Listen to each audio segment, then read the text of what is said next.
तो dear friend, आज के इस वीडियो में हम कक्षा 12वीं की फिजिक्स का क्रैश कोर्स कर रहे थे। तो इसका जो आपके पास अगला टॉपिक है वो है कि द्विध्रुव के कारण निरक्षीय को कहते हैं हम पार्श्वीय या विषुवतीय। यह पेपर में निरक्षीय नाम से या पार्श्वीय नाम से या विषुवतीय, इन तीनों में से किसी एक नाम से आता है यह आर्टिकल। स्थिति में वैद्युत क्षेत्र की तीव्रता, तो इसके बारे में लिखेंगे हम कि माना एक वैद्युत द्विध्रुव कैपिटल ए बी जो प्लस क्यू तथा माइनस क्यू आवेशों से मिलकर बना है, जिनके बीच की अल्प दूरी 2L है। द्विध्रुव के मध्य बिंदु O से निरक्षीय स्थिति में स्मॉल r दूरी पर एक बिंदु P है, जहां वैद्युत क्षेत्र की तीव्रता ज्ञात करनी है। ये नहीं लिखेंगे इसमें तब। तो देखिए, हमारे पास एक वैद्युत द्विध्रुव ए बी है जो प्लस क्यू तथा माइनस क्यू आवेशों से मिलकर बना है। इन दोनों आवेशों के बीच की दूरी यानी यहाँ से और यहाँ तक की दूरी जो है वो है आपके पास 2L। अगर इन द्विध्रुव का मध्य बिंदु O हो तो O से A तक की दूरी L हो जाएगी और O से B तक की दूरी L हो जाएगी और L प्लस L हो जाएगा 2L।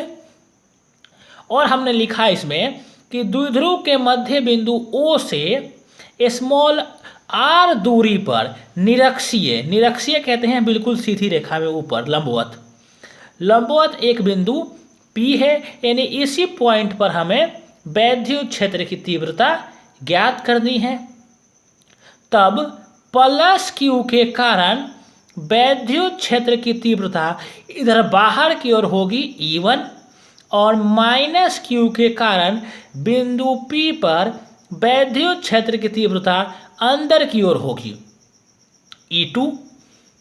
ठीक है, यदि हम E1 और E2 को घटकों में बांट दें तो ये हो जाएगा आपके पास इधर E1 साइन थीटा और इधर हो जाएगा आपके पास E2 साइन थीटा। अगर हम इसको बांट दें तो ये हो जाएगा आपके पास E1 कोस थीटा और E2 कोस थीटा। देखिए यहाँ पर E1 कोस थीटा और E2 कोस थीटा दोनों एक ही दिशा में हैं, जबकि E1 साइन थीटा और E2 साइन थीटा दोनों एक दूसरे के विपरीत हैं। यानी ये वाला जो होगा आपका वैद्युत क्षेत्र वो 0 हो जाएगा और परिणामी वैद्युत क्षेत्र की तीव्रता इसके और इसके योग के बराबर हो जाएगी। तो हम इसमें सबसे पहले प्लस क्यू के कारण वैद्युत क्षेत्र की तीव्रता निकालेंगे। तो इसके लिए हमें दूरी चाहिए, कहाँ से कहाँ तक की, PB चाहिए हमें और PB बराबर हो जाएगा PA के। तो देखिए यहाँ पर इसका देखेंगे हम तो OB है आपके पास L और OP है आपके पास R और ये आपके पास 90 डिग्री का कोण है और कोण के सामने वाला होता है कर्ण, यानी 90 डिग्री के सामने वाला हो गया कर्ण।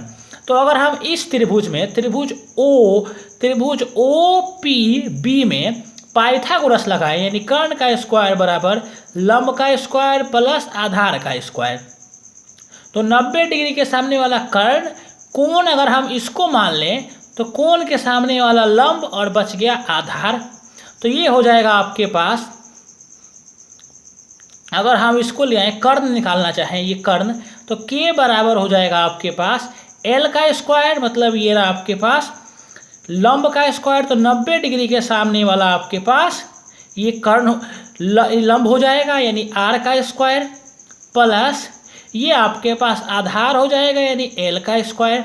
अगर हम K स्क्वायर निकाला हमने, अगर खाली K निकालें तो K बराबर हो जाएगा अंडर रूट में R square plus L square, यानी अगर हमारे पास यहाँ से यहाँ तक की दूरी आ गई √r² प्लस l²। सेम अगर हम त्रिभुज OPA को लेकर करेंगे तो A से लेकर P तक की दूरी आ जाएगी √ में l² प्लस r², या आप r² प्लस l² भी लिख सकते हैं। तो सबसे पहले हम +q के कारण विद्युत क्षेत्र की तीव्रता निकालेंगे, फिर -q के कारण विद्युत क्षेत्र की तीव्रता निकालेंगे। तो यहाँ पर +q के कारण बिंदु P पर विद्युत क्षेत्र की तीव्रता, तो ये हो जाएगा आपके पास E1 बराबर 1/4πε0 Q/ दूरी का स्क्वायर। तो दूरी था आपके पास √ में l² प्लस r², और इस पूरे का हो जाएगा आपके पास होल²। तो होल² होने के कारण ये √ हट जाएगा। तो आपके पास हो जाएगा E1 बराबर 1/4πε0 Q/l² प्लस r²। ये आपका समीकरण नंबर 1 बन गया। ऐसे ही हम निकालेंगे अब -q के कारण बिंदु P पर विद्युत क्षेत्र की तीव्रता। तो यह भी सेम ही आएगी कि E2 बराबर 1/4πε0 Q/√ में l² प्लस r², ये दूरी हो जाएगी, और पूरे का होल²। तो होल² होने के कारण ये आपके पास √ हट जाएगा।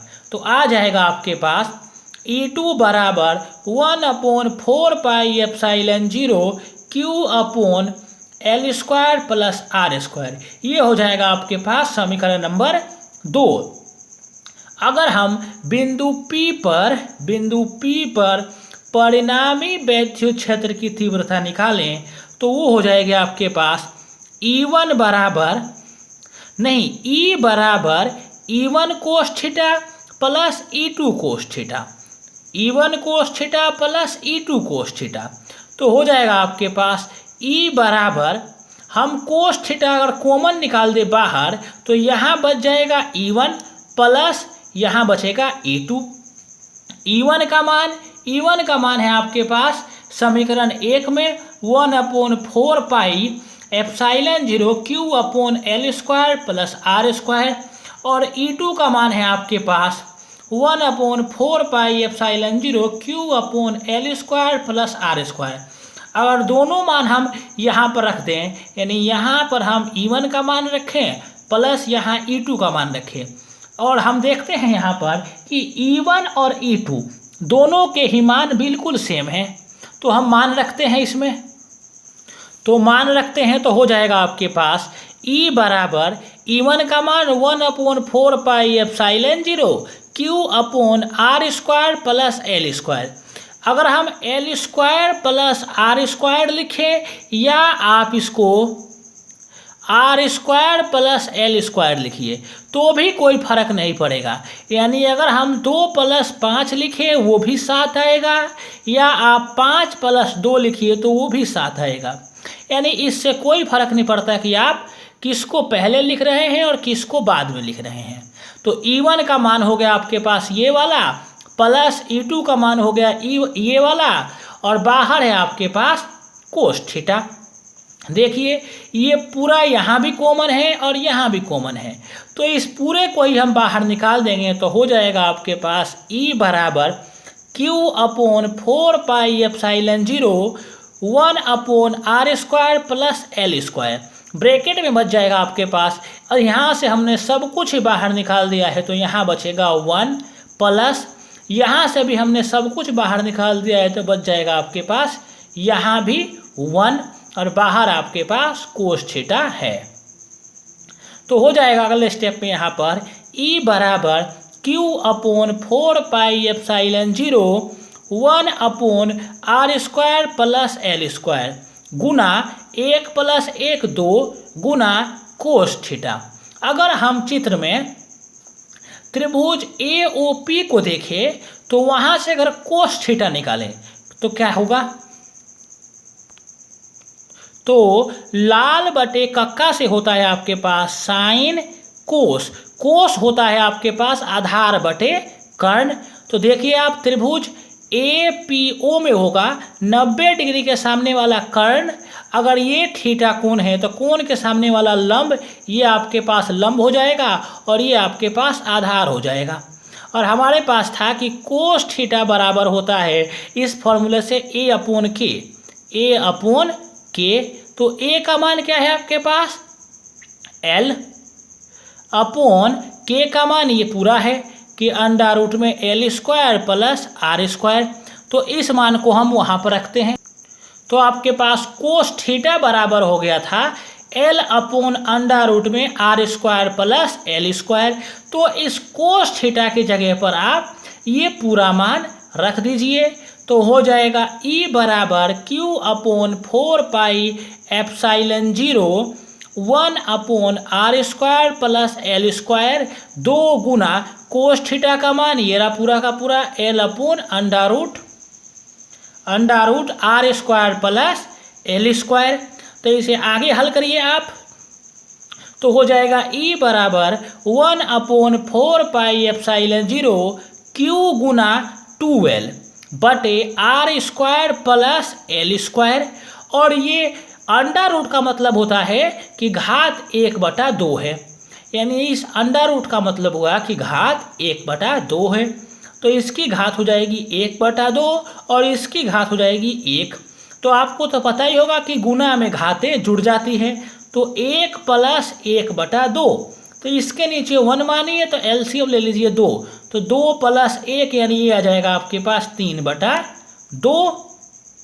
तो अगले स्टेप में हो जाएगा यहाँ पर E बराबर 1 अपॉन 4 पाई एप्साइलन 0 Q गुना 2L upon R² plus L² और पूरे का स्क्वायर हो जाएगा आपके पास 3/2, जहां हम जानते हैं कि Q इंटू 2L होता है P।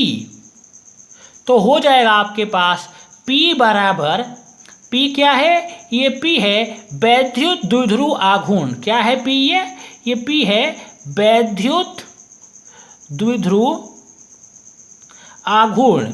ये हम पिछले वीडियोस में पढ़ चुके हैं, इसलिए आप सभी वीडियो को लाइन से देखिए। तो ये हो जाएगा आपके पास P बराबर Q इंटू 2L। तो जहाँ ये लिखा हुआ था वहाँ पर तो हम P लिख देंगे।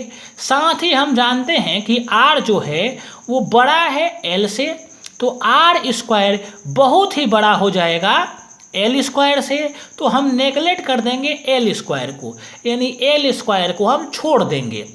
तो आपके पास बच जाएगा E बराबर 1 अपॉन 4 पाई एप्साइलन 0 और यहाँ जो था आपके पास Q इंटू 2L, तो वहाँ आ जाएगा आपके पास P और यहाँ हमने L² को छोड़ दिया, तो ये हो जाएगा आपके पास R² और पूरे की पावर हो जाएगी 3/2। इस 2 से ये 2 कट जाएगा और आपके पास आ जाएगा E बराबर 1 upon 4 pi epsilon 0 P upon R cube. तो इस प्रकार से ये आर्टिकल कंप्लीट हो गया।